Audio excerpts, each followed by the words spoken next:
I'm going to make a video on psychokinesis here, and it's really one for the skeptics more than anything, because I'm disturbed by a kind of skepticism that is very prevalent, and it works like this. The skeptic will say that I am making a truth claim, therefore it's up to me to provide evidence for that truth claim, and that's fair enough.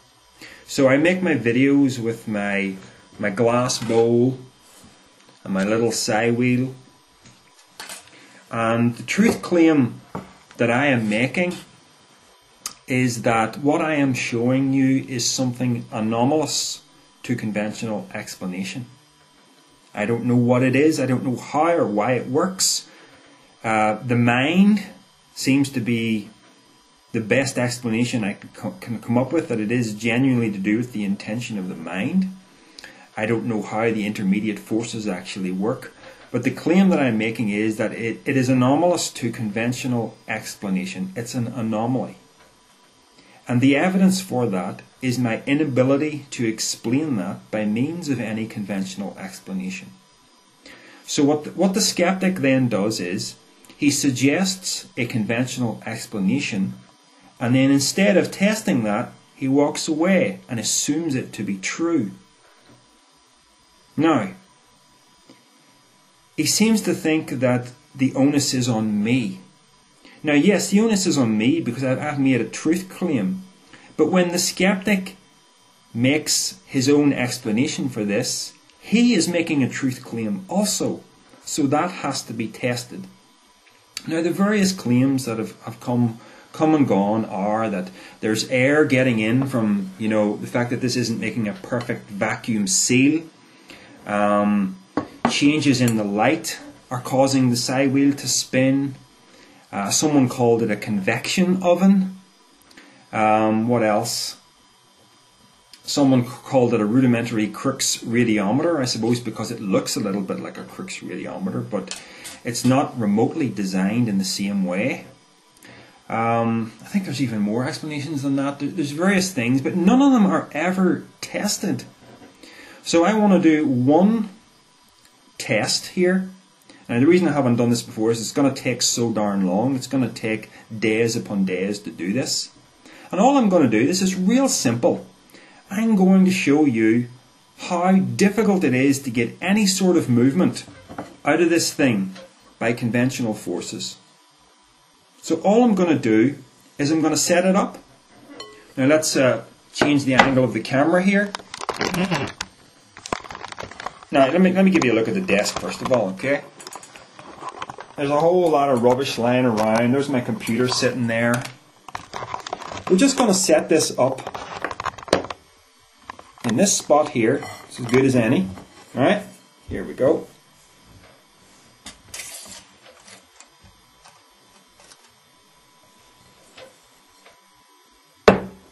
Now, that should slow down. And there it is at its normal point. I can shake it about a wee bit here. It's not going to start to spin. Okay?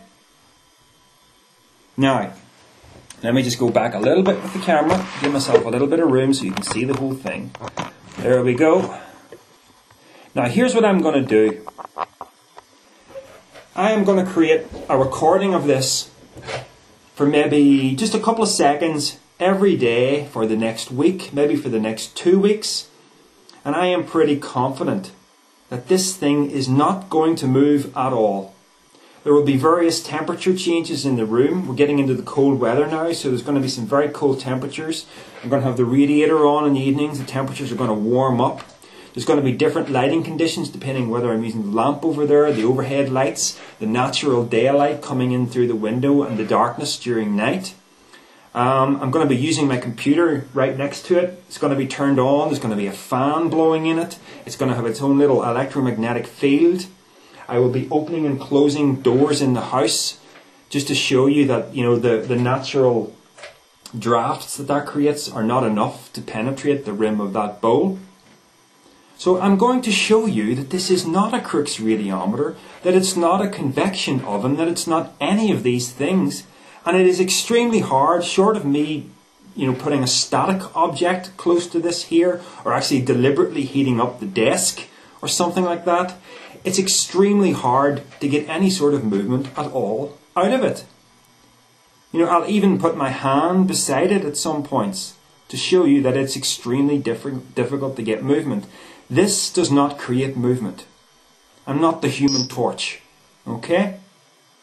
So, I'm doing the test that the skeptics should be doing, because they're the ones making the truth claims. Alright? I'm going to show you that what I have done in my previous videos is anomalous to conventional explanation. That's all I'm trying to show. Here we go. So here is day 1, clip number 1. Okay folks, it's day 2, and if I remember correctly, I'm pretty sure this thing hasn't moved at all. But just to satisfy the skeptics who think that the heat from the hand has anything to do with this, I will keep my hand right beside. In fact, why not? Let's touch the glass. There we go. Let's see if this thing will move. Nothing. Okay. And so we finished day number 2.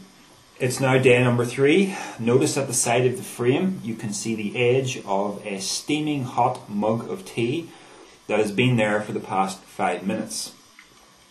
This is, of course, in response to the people who claim that the presence of a person's hand generates enough thermal energy to penetrate the glass and spin the psi wheel. Clearly that is not the case. Day 4, still no movement. Day 5, as expected, nothing.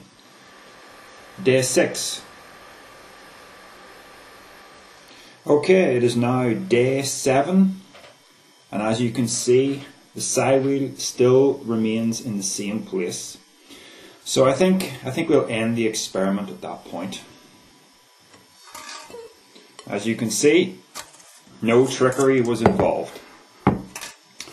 Now, I have just given you 7 days worth of data condensed. That's over 150 hours of continuous time that supports my hypothesis. I think it should be very clear from this point that the claims made by the skeptics, or better, the pseudo-skeptics, that those claims are false. They are untested and they are false. Now, the only place left for you to go is to call me a liar and to say that I have staged my demonstrations of psychokinesis in some form or other. Now, of course, it's possible that I have done that, but frankly, I'm not interested in anybody's belief in me. The whole purpose of my psi wheel demonstrations was to stimulate interest in this so that people would make their own personal experiments and find out the same things that I have found out. So you can call me a liar. It really doesn't matter to me. I'm not interested in whether people approve or disapprove of me. I'm not interested remotely. It just lets me know that you and I can't have any kind of productive conversation about this, because you've already made your mind up about this thing before you've done any proper research into it or any proper experimentation with it. So that's fine if you want to do that. But don't pretend that you're being rational by making these kind of subjective character assessments and by making truth claims that you fail to back up. I mean, the same is true when the skeptic says, oh look, this guy, he's got a book out, so he's making money from that book, so obviously he's a fraud. Again, has that sort of a judgment call any place in a scientific inquiry? No, it's guesswork. You don't know why I wrote the book. I may have had noble motives, I may have had ignoble motives, you don't know. So why are you using that kind of criteria to judge me? You see what I mean? At the bottom of this, we're not dealing with skepticism, we're dealing with pseudo-skepticism, we're dealing with people who have no clue what a logical fallacy even is, and are totally blind to the fact that they use them. And really what this is they live within a paradigm that we call materialism, where cold hard reality is the ultimate reality beyond which there is no deeper picture. They think they know how the universe works, and anything that steps outside of the norm of conventional materialistic science is ridiculed by default. That's what's really going on there, because I've stepped outside of the norm. Therefore I must be wrong. Because science never changes, does it? Of course it does. Alright? Anyway, I know I haven't convinced very many people, because I've had enough conversations with pseudo-skeptics to realise that what I'm really dealing with here is religious fundamentalism repackaged as science. This is the new fundamentalism that now exists in place of church dogma, where people think that science is closed, immovable, unchangeable, but it's not. Anyway, enough said.